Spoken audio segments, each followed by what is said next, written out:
Forgiveness with full access can sometimes lead back to the same shipwreck. Loving people like Jesus doesn't mean allowing everyone in. And a lot of us who grew up in church were never taught that. So today, we're talking about it.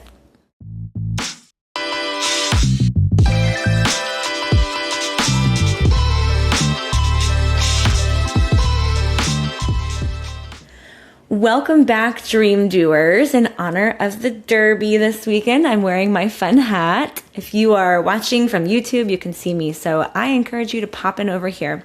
If you're out here trying to grow, figure your life out, and not lose yourself while doing it, you're in the right place. A lot of us who grew up in church were told to love people like Jesus, to forgive quickly, to keep showing up, keep giving, turn the other cheek.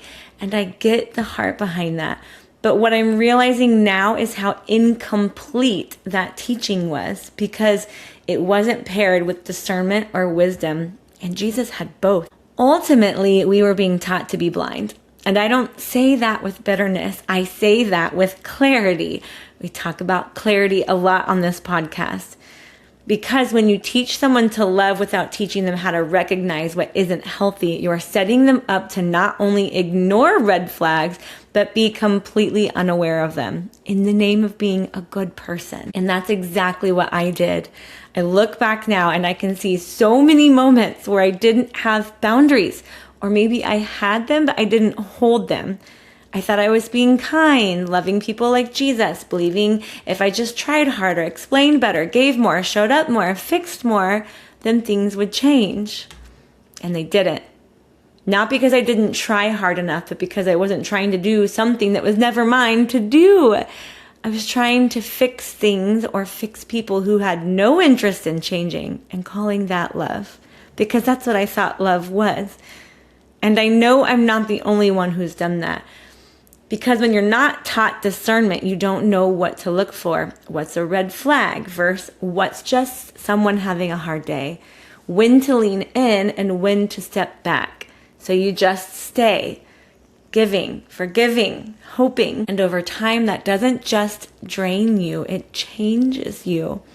You start questioning yourself, wondering what you're doing wrong, carrying things that were never yours to carry. And maybe even that person or those people start blaming you. Does that sound familiar? That part isn't hypothetical for me.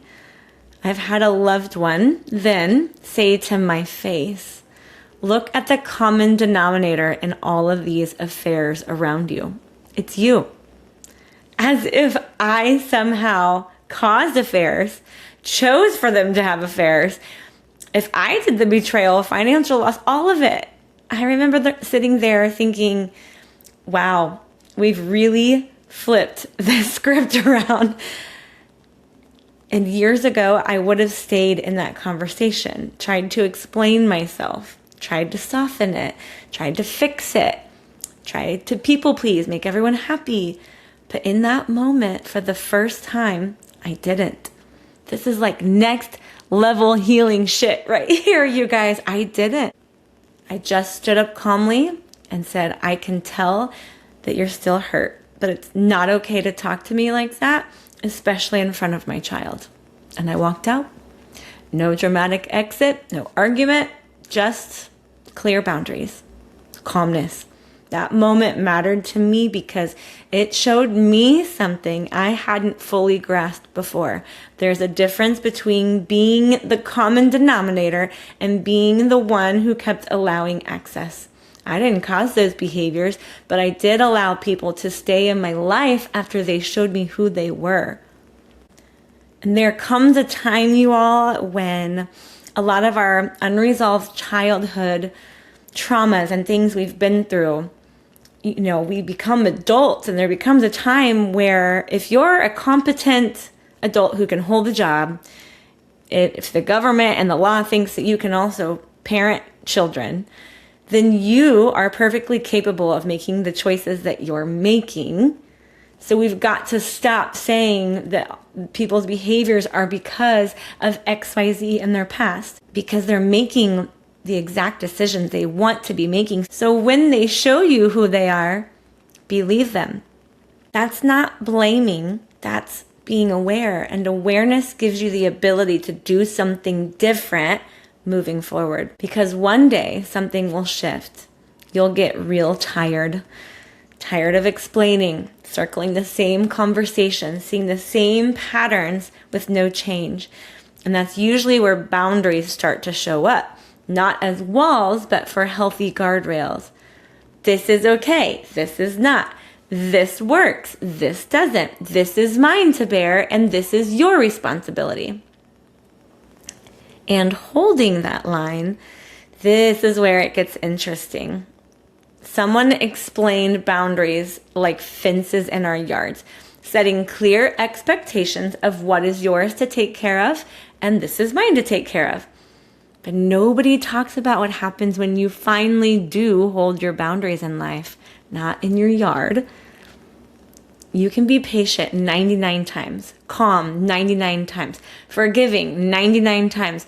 And one time you say, hey, this isn't okay anymore, suddenly you're the problem.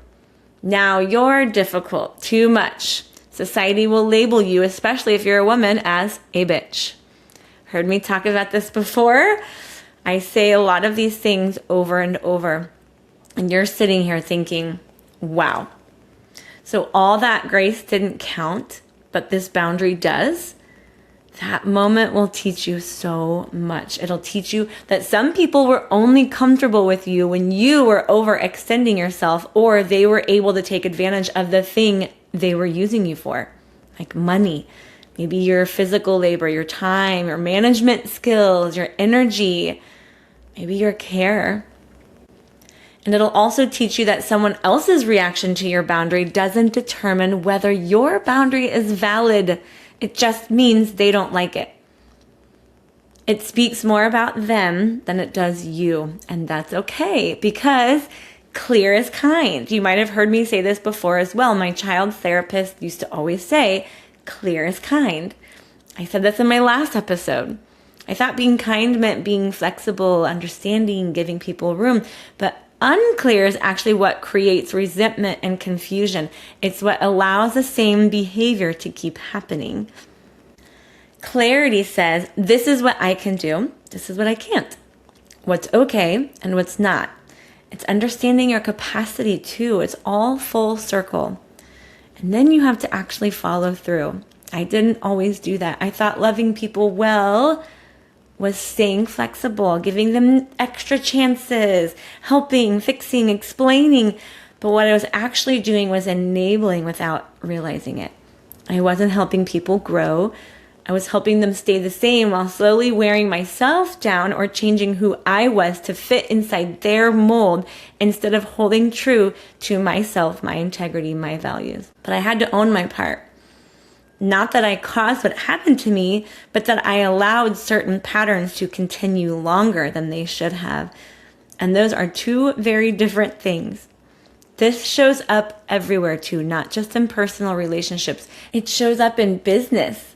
Clients who push boundaries, who expect more than what they paid for, who say things that aren't okay, who try to leverage bad reviews to get their way, who call at inappropriate times, like 10 p.m. on a Friday night, and then expect you to answer and then harass you all weekend because they can't get you. I used to joke all the time, would your dentist pick up the phone on a Saturday morning at 9 a.m.? Typically not.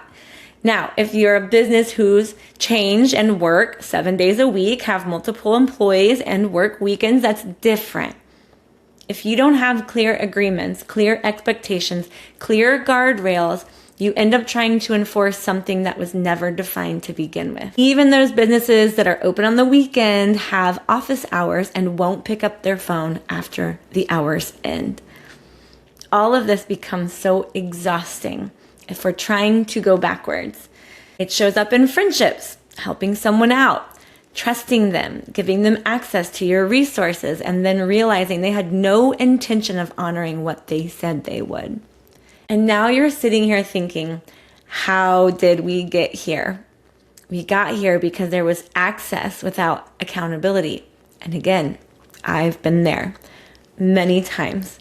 And I'm not perfect still. I will forever be learning. But things have changed because now I understand boundaries. I understand you can forgive people without giving them full access. There's this simple phrase, if it looks like a duck, walks like a duck, quacks like a duck, it's probably a duck. My children's therapist would say that all the time. She would say, it's okay to call it a duck. Patterns matter more than words. This is the part we don't talk about enough when it comes to faith. I read the book Boundaries and it flipped everything over for me. I became quite obsessed with this book. This is a book that explains something that I think a lot of us missed growing up, that God has boundaries. He gives us free will, which means he allows consequences. He doesn't chase us down to force us to behave differently. He lets truth and consequences do their job. That alone should tell us something. Love does not mean removing consequences for someone else's behavior. And too often, I found myself doing that instead of just trusting God to do his job. It also talks about how Jesus didn't entrust himself to everyone, which is literally written in scripture. He knew people's hearts and chose not to give access based on that. That's not rejection, that's wisdom. We really don't talk about this enough. Jesus knew his assignment. He knew he came to die for all of us who accepted him. He knew betrayal was coming. Abuse was coming. His murder was coming. He even knew one of his own disciples would betray him, and he still chose to sit at the table and break bread with him. That part matters. He wasn't naive. He wasn't unaware. He wasn't hoping Judas would change. He knew exactly who he was, but he also knew that moment had a purpose in fulfilling God's will. That's the difference. Jesus didn't sit at the table because he lacked boundaries. He sat there because he understood his assignment. That does not mean we are all called to endure abuse in the name of love. Jesus fulfilled a very specific purpose at a very specific time for a very specific reason. Outside of that assignment, he moved wisely, withdrew from unsafe environments, told people not to spread information too soon, protecting his timing, and removed access when needed. People were literally hunting him, you guys, trying to trap him, trying to harm him before it was his time. He didn't just stand there and take it to prove he was loving. He moved, he left, he created space. He stayed aligned with God, not pressured by people. So when we say love people like Jesus, we need to include all of that. Loving people does not mean allowing harm. Loving people does not mean giving unlimited access. Loving people does not mean staying in cycles that destroy your peace, your home, your children's safety. We can pray for people from afar, love them without proximity, trust that God is working in them, and still protect ourselves. That is not a lack of faith. That is wisdom. I think another one of the biggest shifts for me has been realizing that loving people like Jesus actually starts with loving being who you are, wholly in yourself. Because if you're not healthy, grounded, and aligned, you'll tolerate things you shouldn't tolerate. I had to come to terms with the fact that I was expecting people to fill a space that only God could fill. And when they didn't, I tried harder, and that became really exhausting for me. One of my all-time favorite authors and modern Christian mentor women is Lisa TerKeurst. She is incredible.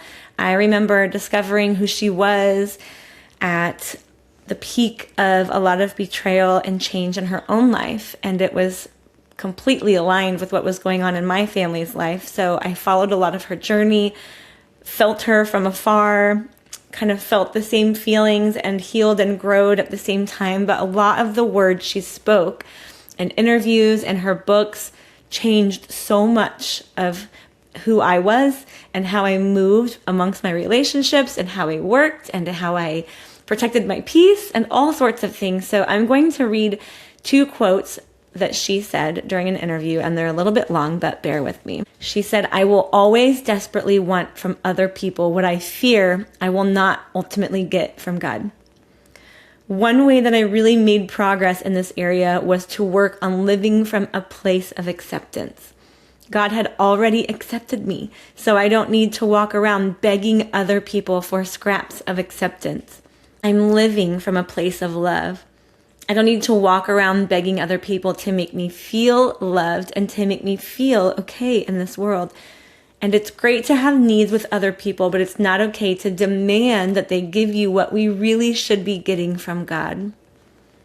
That quote changed my soul. Here's another one that really, really hit home for me. Lisa said, I was giving level 10 access to people without requiring level 10 responsibility. I have limited time capacity, financial capacity, relational capacity, energy capacity, right? I've got limited areas of capacity, not because I'm selfish, but because I'm human. Only God has unlimited capacity. Like today, if I said, hey, what's your bank account number and what's your passcode? You would probably say back to me, I'm not sharing that, right? Probably yes. Why? Is it because you're unchristian? No. It's because what? You have limited finances in your bank account. So here's where I was getting it wrong. I was giving level 10 access to people without requiring level 10 responsibility. That mindset changed everything for me because it helped me realize boundaries are not about controlling others. They're about stewarding myself. So what do you actually do with this? You start by identifying where you feel tension. That's usually where a boundary is missing. You define what is yours and what isn't. If it's not your behavior or responsibility, it's not yours to carry. Got it? You communicate clearly without over-explaining. Gosh, that was so much of what I did. And I'm working on over-explaining things to people. So I started a podcast, right? And then you follow through even when it's uncomfortable. You watch patterns instead of promises. Adjust access based on consistency, not potential. And you stop trying to fix people. That's not your assignment. Your assignment is to be healthy, grounded, aligned, and let God handle what only He can handle. So much of my own personal story, I realized that so many people love the idea of people. They don't actually love the people. True love would be loving someone in the patterns they're showing you. So if someone shows a certain pattern of being late all of the time, you would understand, I see this pattern, I see this in them, and I still love it anyway, or I still love them anyway, and you accept that. If it is something that you can accept.